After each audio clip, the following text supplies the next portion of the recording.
Welcome to English Express. No glamour, no clamor, simple explanation for last moment revision. Today we shall be revising another elective English text, To Kill a Mockingbird, Chapter 6. To very closely look at Chapter 6 of To Kill a Mockingbird, we notice that there is a growing curiosity and a sense of adventure which leads Dill, Jem, and Scout to make a move into the Radley place. Chapter 6 holds quite a number of factors which arouse curiosity, arouse the sense of adventure, which rather takes the shape of misadventure as we proceed with the chapter. Dill and Jem was simply going to peep into the window with the loose shutter to see if they could get a look at Boo Radley. Boo Radley's character forms a sense of mystery through and through the entire novel.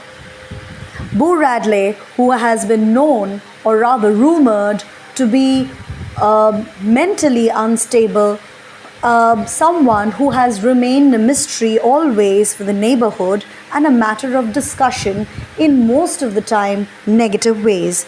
The three kids of the Maycomb town are attracted towards this unknown, mysterious, mystifying figure, and they decide to look forward and see what can they discover about this particular character as we proceed in the text.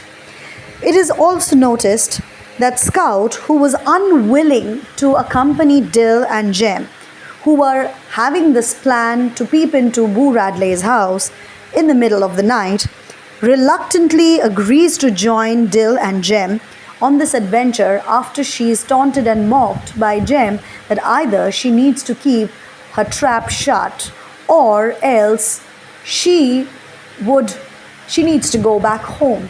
Scout chooses to accompany Dill and Jem. The next idea, as we explore Chapter 6, goes on to give a vivid description of the mysterious, eerie ambience created by the Radley house. The Radley house seems less inviting.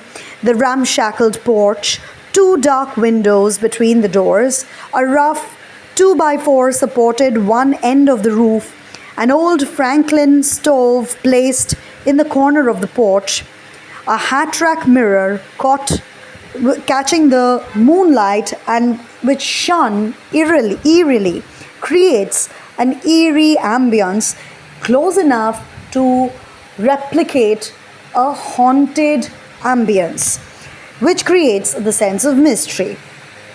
Jem, who manages to make the first move and initiates the leadership in this regard, heads and goes ahead to touch the porch of the Radley house. Jem put his foot on the bottom step and it squeaked. He crawls to the window and raises his head and tries to sneak peek in. Scout, who was the first one of them to see the shadow of a man with a hat on, is really freaked out. Dill was the second person to notice this shadow. And he put his hands to his face. When it crossed Jem and he noticed this shadow, the kids were absolutely dumbfounded, but at the same time were not absolutely lost and awestruck that they did not take any step. They quickly headed for a narrow escape.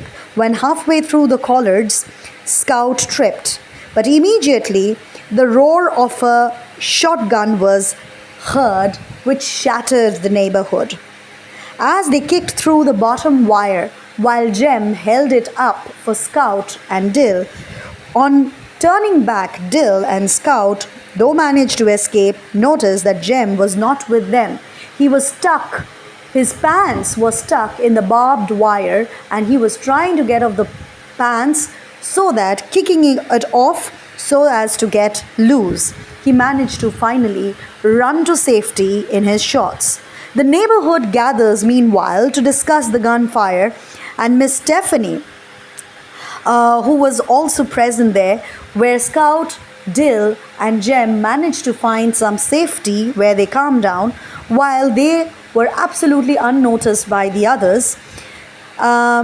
Miss Stephanie informs the children that Nathan Radley had shot a Negro at the collared patch.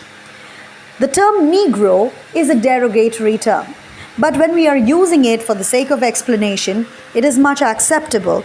But it is a term that is derogatory in its sense. So if at all we are using this term, it should be within quotes. Mr. Atticus questions Jem about his missing pants, and Dill makes up an unlikely excuse for it. Atticus seemingly asks Jem to take his pants and come home. Meanwhile, at night, Jem confronts Scout and tells her that he would go back to the Radley place and retrieve his pants. Scout, though unwilling, tries to stop Jem and asks Jem to confront the truth before Atticus. Jem takes the risk and says that rather he would take the risk and go to the Radley place rather than telling the truth to Atticus, highlighting that Atticus had a very deep and strong influence on the children, and no matter what, the children were to some extent afraid of Atticus's strong personality. Jem and Scout and Dill's adventurous sneak peek into the Radley house confirms that they are curiosity driven. They are adventure driven, mostly because of the rumors spread about Boo Radley in the neighborhood.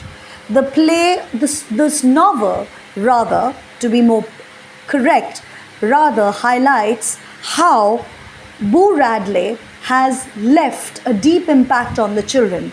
Sometimes they choose to play the Boo Radley game, sometimes they choose to figure out what is the mystery behind this man who is an image of enigma to the entire Maycomb town.